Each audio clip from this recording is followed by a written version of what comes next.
LISU Laureate 2K24.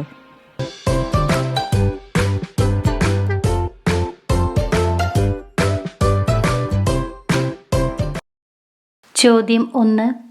നശ്വര വസ്തുക്കൾ എല്ലാം ശൂന്യമാണെന്നും സൂര്യന് കീഴ് സമസ്തവും മനോവ്യഥയെന്നും ആ യാത്ര എനിക്ക് വ്യക്തമാക്കി തന്നു.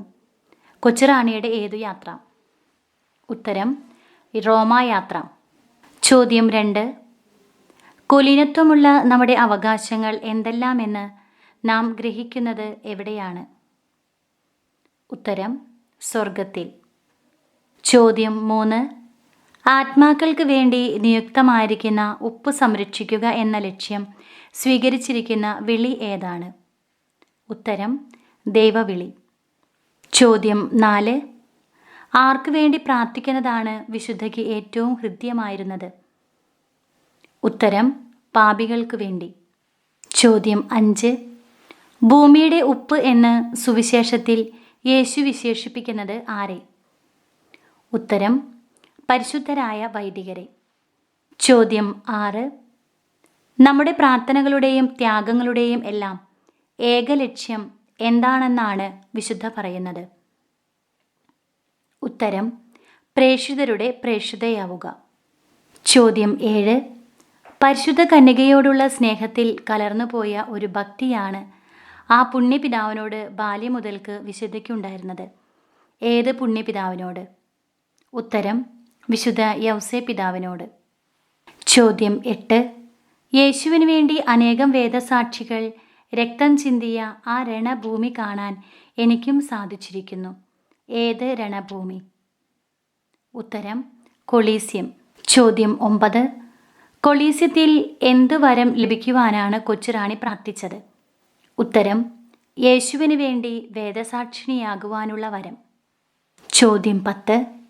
കൊളീസ്യത്തിൽ നിന്നും സ്മാരകമായി എടുത്തതെന്ത്? ഉത്തരം ഏതാനും ശിലാശകലങ്ങൾ. ചോദ്യം 11. സ്വരസമ്മേളനത്തിൻ്റെ റാണി എന്ന ബഹുമതി നൽകപ്പെട്ടിരുന്ന പുണ്യവതി? ഉത്തരം വിശുദ്ധ സിസിലി. ചോദ്യം 12.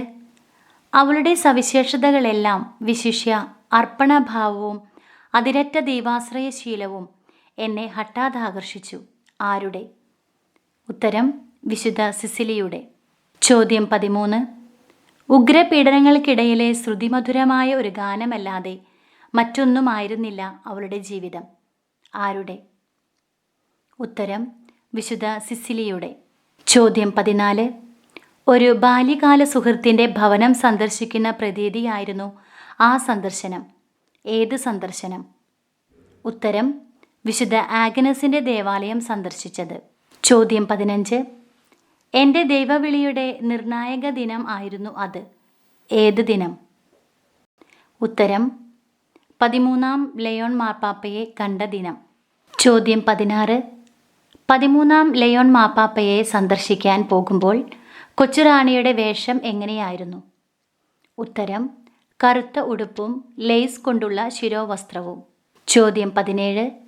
ലയോൺ 13-ാം മാർപ്പാപ്പയെ കാണുന്ന അന്നത്തെ സുവിശേഷ വായന എന്തായിരുന്നു? ഉത്തരം ചെറിയ അജഗണമേ ഭയപ്പെടേണ്ട, നിന്റെ രാജ്യം നിങ്ങൾക്ക് നൽകുവാൻ എൻ്റെ പിതാവ് പ്രസാദിച്ചിരിക്കുന്നു. ലൂക്ക 12:32. ചോദ്യം 18. എന്തിൻ്റെ ബഹുമാനത്തിനായിട്ടാണ് 15 വയസ്സിൽ കർമ്മല മഠത്തിൽ പ്രവേശിക്കാൻ എന്നെ അനുവദിക്കണമേ എന്ന് കൊച്ചുറാണി അപേക്ഷിച്ചത്? ഉത്തരം ജൂബിലിയുടെ ബഹുമാനത്തിനായി. ചോദ്യം 19. പരിശുദ്ധ പിതാവ് വാത്സല്യപൂർവ്വം കൊച്ചുറാണിയെ കടാക്ഷിച്ചുകൊണ്ട് എന്താണ് ഉദ്ധരിച്ചത്? ഉത്തരം കൊള്ളാം കുഞ്ഞെ, അധികാരികൾ പറയുന്നത് പോലെ ചെയ്യുക. ചോദ്യം 20. പരിശുദ്ധ പിതാവിനോട് കർമ്മല മഠത്തിനു വേണ്ടി എന്തപേക്ഷിക്കാനാണ് സെലിൻ ചേച്ചിക്ക് ധൈര്യമുണ്ടായത്? ഉത്തരം ആശീർവാദം അപേക്ഷിക്കാൻ. ചോദ്യം 21. മോൺസിഞ്ഞൂർ റവറൻ റോണി വിസ്മയാന്വിതമായ ആദരവോടെ എന്തു പറഞ്ഞാണ് അപ്പച്ചനെ പരിശുദ്ധ പിതാവിന് പരിചയപ്പെടുത്തിയത്? ഉത്തരം 2 കർമ്മലീത്തരുടെ പിതാവ്. ചോദ്യം 22. കുറേ നാളായി ഉണ്ണിയേശുവിന് അവൾ എന്തായിട്ടാണ് സ്വയം സമർപ്പിച്ചിരുന്നത്? ഉത്തരം കുഞ്ഞു കളിപ്പന്തായി. ചോദ്യം 23. കുഞ്ഞു യേശുവിനെ എന്തു ചെയ്യണമെന്നായിരുന്നു കൊച്ചുറാണിയുടെ താൽപ്പര്യം? ഉത്തരം: വിനോദിപ്പിക്കണമെന്നും പ്രസാദിപ്പിക്കണമെന്നും. ചോദ്യം 24.